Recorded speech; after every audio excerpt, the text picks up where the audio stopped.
تو مطلب کیا نکلا؟ زمین سے نکل کر اگر کوئی آسمان پر جانا چاہے تو اسے کم از کم 3,500 سال لگیں گے. کتنے ہزار سال؟ 3,500 سال کا فاصلہ. اور حضور یہاں کیا بول رہے ہیں؟ اَتَّتِ السَّمَاءُ، آسمان نے چرچرایا. مطلب پہلا آسمان اس نہیں، 7 آسمانوں نے چرچرایا. کیوں چرچرایا؟ فرشتوں کے وہاں اتنے کثرت سے فرشتے ہیں کہ 4 انگلیاں رکھنے کی بھی جگہ باقی نہیں ہے. تو جب حضور آسمانوں میں جگہ کو دیکھ رہے ہیں کہ خالی نہیں ہے، آسمان کے چرچرانے کو سن رہے ہیں اتنی دور کی مسافت پر، 2,000 کلومیٹر، 5,000 کلومیٹر زمین کا معاملہ. زمین کے ایک شہر سے مصطفیٰ کو کوئی پکارے تو مصطفیٰ نہیں سنیں گے. تو یہاں سے عقیدہ دیا گیا. اسی طرح حضور نے کیا فرمایا؟ بخاری شریف کی حدیث ہے، صحابہ کو نماز پڑھا رہے حضور. کسے پڑھا رہے؟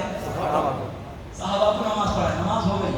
بخاری شریف کی روایت ہے، کتاب الاذان باب الخشوع فی الصلاۃ کے تحت روایت ہے.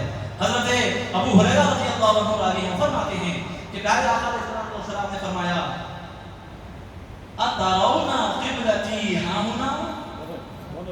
نماز پڑھا لیے، سلام پھیر دیا، پیچھے پلٹتے ہیں. پیچھے پلٹ کر صحابہ سے فرما رہے کس سے؟ ابو بکر صدیق، عمر فاروق اعظم، حضرت عثمان، حضرت مولا کائنات، ایسے جلیل القدر صحابہ سے آقا کیا فرما رہے؟ اترون قبلتی ہاہنا، کیا تم یہ سمجھتے ہو کہ میں صرف آگے کی طرف ہی دیکھ رہا ہوں؟ نماز میں میری توجہ فقط قبلے کی طرف ہی رہتی ہے؟ اترون قبلتی ہاہنا، کیا تم یہ سمجھتے ہو کہ میرا قبلہ فقط سامنے کی طرف ہی ہوتا ہے؟ واللہ لا واللہ ما یخفی علی رکوعکم ولا خشوعکم، خدا کی قسم نہ تمہارا رکوع مجھ پر پوشیدہ ہے، نہ تمہارے دل میں موجود خشوع مجھ پر پوشیدہ ہے. سبحان اللہ. تمہارے رکوع کو بھی میں دیکھ رہا ہوں، تمہارے خشوع کو بھی میں دیکھ رہا ہوں. رکوع کا تعلق ظاہر سے ہے، خشوع کا تعلق باطن سے ہے. تو کیا بول رہے ہیں؟ تمہارا ظاہر بھی مجھ سے چھپا نہیں، تمہارا باطن بھی مجھ سے چھپا نہیں. تمہارے ظاہر کو بھی میں دیکھ رہا ہوں، تمہارے باطن کو بھی میں دیکھ رہا ہوں. واللہ قسم کھا کر بول رہے ہیں. حضور قسم کھائے بغیر بول دیے تو بھی اس پر ہمارا ایمان، اسے ماننا جنت میں جانے کا سبب، نہیں ماننا دوزخ میں جانے کا ذریعہ. لیکن حضور تاکید کے ساتھ قسم کھا کر فرما رہے ہیں کہ نہ تمہارا رکوع مجھ پر چھپا ہوا ہے، نہ تمہارا خشوع مجھ پر چھپا ہوا ہے.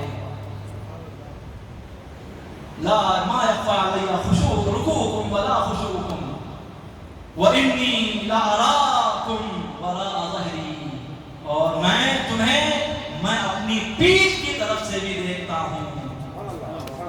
یہ کون فرمائے؟ جن کی سماعت و بصارت کا یہ معاملہ ہے، ان کے تعلق سے آپ یہ کہتے ہیں کہ وہ سنتے نہیں، وہ جانتے نہیں، وہ دیکھتے نہیں. وہاں قریب میں جا کر پڑھ سکتے ہیں، دور ہے وہ نہیں پڑھنا. یہ آپ کے فتوے، آپ اپنی جھولی میں رکھو، ہم کو کیوں سو گئے. خیر حضرات کرام، تو اس حدیث سے کیا معلوم ہوا؟ مررت علی موسیٰ والی حدیث سے کہ حضور علیہ السلام سے عالم برزخ پوشیدہ نہیں ہے، عالم شہادت کہاں سے پوشیدہ رہ سکے گا. اور اس کے بعد یہ بھی معلوم ہوا کہ اللہ والے کیا کرتے ہیں اپنی قبروں میں؟ وہ اللہ کی عبادت کرتے ہیں. حالانکہ عبادت کرنا قبر میں فرض نہیں، واجب نہیں، سنت نہیں، شریعت کی تکلیف ان پر مسلط نہیں ہے، تکلیف شرعی ان کو نہیں ہے، وہ مکلف نہیں ہے. اس کے باوجود بھی وہ اللہ کی رضا حاصل کرنے کے لیے اور اللہ تبارک و تعالیٰ کو مزید خوش کرنے کے لیے اور سکون حاصل کرنے کے لیے وہ قبروں میں بھی نماز پڑھتے ہیں. کیا اللہ والے ہیں؟ قبروں میں گئے تب بھی وہ نماز نہیں چھوڑ رہے ہیں. ہم ابھی مرے بھی نہیں، ابھی تو آپ 50 سال سے بے نمازی ہیں، 40 سال سے آپ بے نمازی ہیں، 15 سال سے آپ بے نمازی ہیں، 30 سال سے آپ کی مسجد کیسی ہوتی ہے معلوم ہی نہیں آپ کو. پھر بھی آپ بچے جن رہے ہیں، ہنس رہے ہیں، مسکرا رہے ہیں، شادی میں جا رہے ہیں، سب کچھ مزے کر رہے ہیں آپ، اور شرم بھی نہیں ہے آپ کو.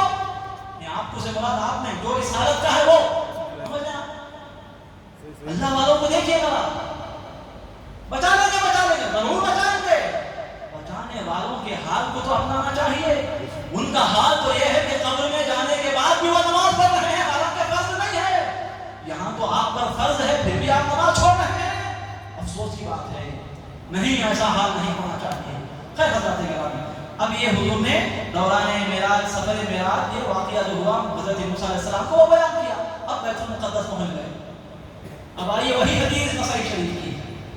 فرماتے ہیں ثم دخلت بیت المقدس، پھر میں تینوں جگہ پہ نماز پڑھ لیا، اس کے بعد پہنچا بیت المقدس میں داخل ہوا تو کیا دیکھتا ہوں، فجمع لی الانبیاء علیہ الصلاۃ والسلام، فجمع لی، میں دیکھتا ہوں کہ میرے لیے انبیاء کو جمع کیا گیا ہے۔ سبحان اللہ، کس کے لیے؟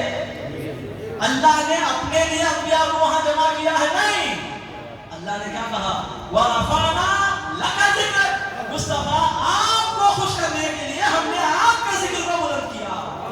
وہی فارمولہ یہاں ہے، حضور فرما رہے فَجُمِعَ لِي، میرے لیے، یعنی میرے استقبال کے لیے، میرا ویلکم کرنے کے لیے، مجھے مبارکبادی دینے کے لیے، میری زیارت کرانے کے لیے، مجھ سے فیض حاصل کرنے کے لیے، مجھ سے شرف ملاقات حاصل کرنے کے لیے اللہ نے پیغمبروں کو میرے لیے مسجد اقصی میں جمع کر دیا۔ سمجھے آپ؟ یہاں سے یہ بھی بتایا جا رہا ہے محفل کے آداب کیا ہیں۔ صوفیہ یہاں ایک نقطہ بیان کرتے ہیں، محفل کے آداب